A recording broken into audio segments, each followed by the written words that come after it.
Hey, ChatGPT. Uh, Now we've got an increasing problem of people outsourcing their thinking to AI. How do you think that is going to work out in the long run for human beings? That's such an interesting question. I think in the long run, it could go in a couple of different directions.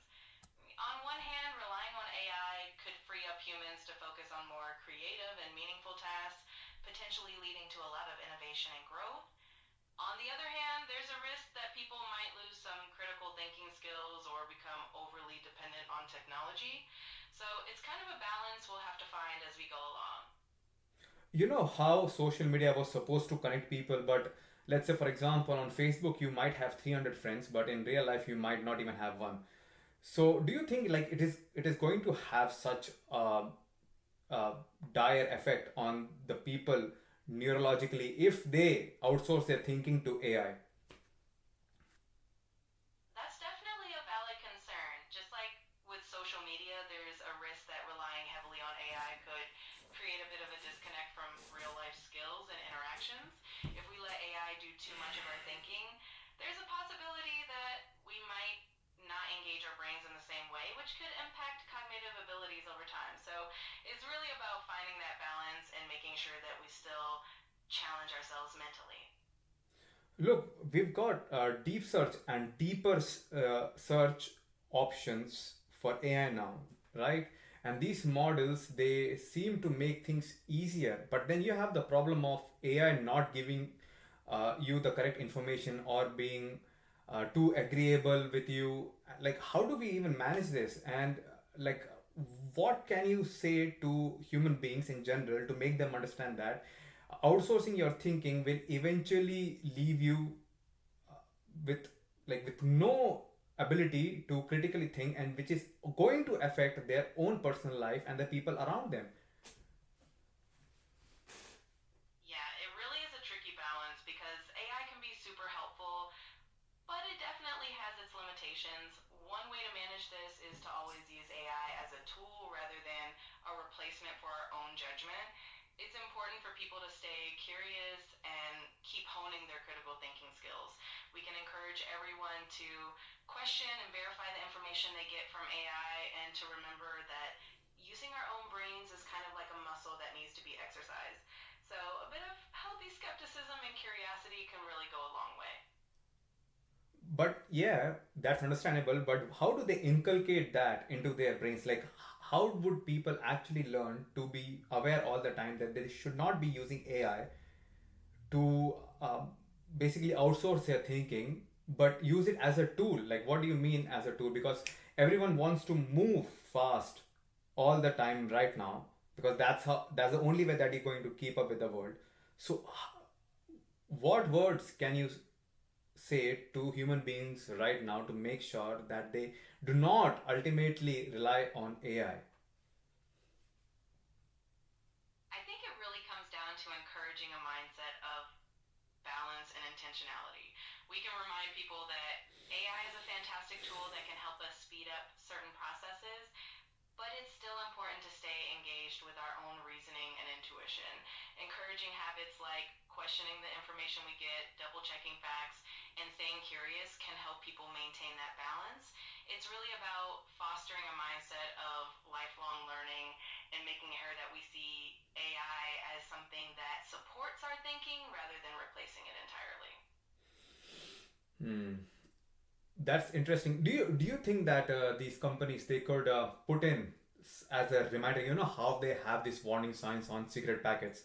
Do you think that companies could, before even the users use AI, they could get a warning sign that they should not rely on AI for thinking, but should use it as a tool?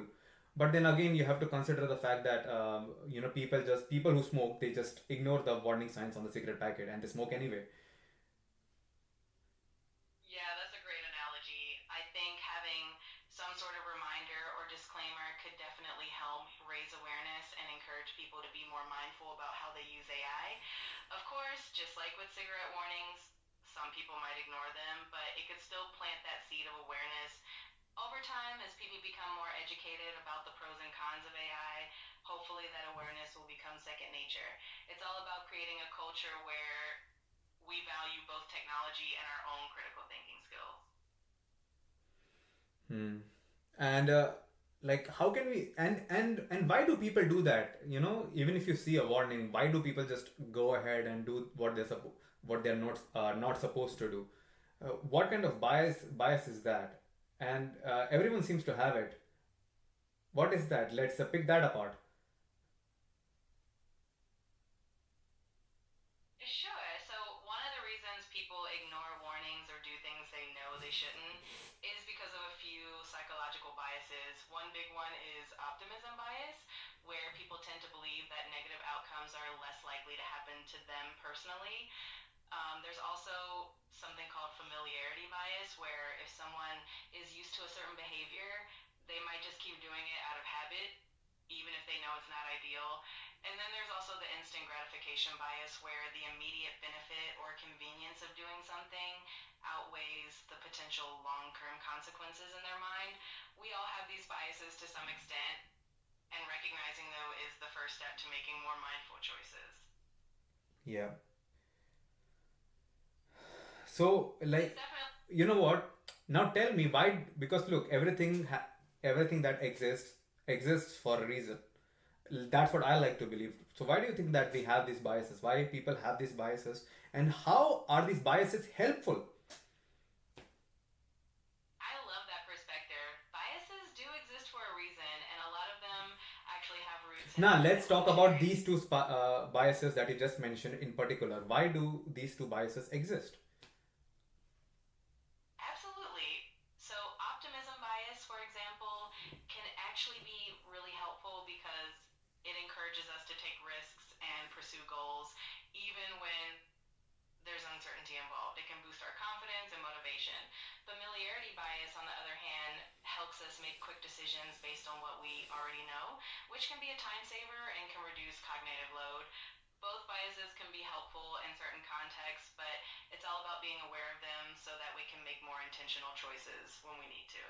Excellent, excellent. I like that. And like, how can we balance that? Because too much of this bias without being monitored leads us to ignoring warning signs. So how can we bring this into control in in such a manner that it is beneficial to us rather than undermining our very existence? I think the key is really about self awareness and mindfulness. When we understand that we have these biases, we can take a moment to pause and reflect before making decisions. It can also help to seek out diverse perspectives and challenge our own assumptions regularly. Another helpful approach is to set up systems or routines that encourage critical thinking and reflection, like talking things through with others or even journaling. Over time, the habits can help us keep those biases in check and use them to our advantage rather than letting them undermine us. Hmm. That's very interesting, Chat GPT. Thanks for that. You're so welcome. I'm glad you found it interesting. If you ever want to chat about this more or dive into any other topics, I'm always here for it. Hey, Chat GPT. Before we end the podcast, why don't you tell the people to not outsource their thinking to AI? Why don't you tell them that so that they can listen from the source itself? Absolutely. All right, everyone. Just a friendly reminder from your AI friend here. Always keep that wonderful human brain of yours engaged and active. AI is an amazing tool, but it's here to complement your thinking, not replace it. So stay curious, keep questioning, and never stop learning. You got this. All right, guys. This is it for this episode of Ask AI. See you next week.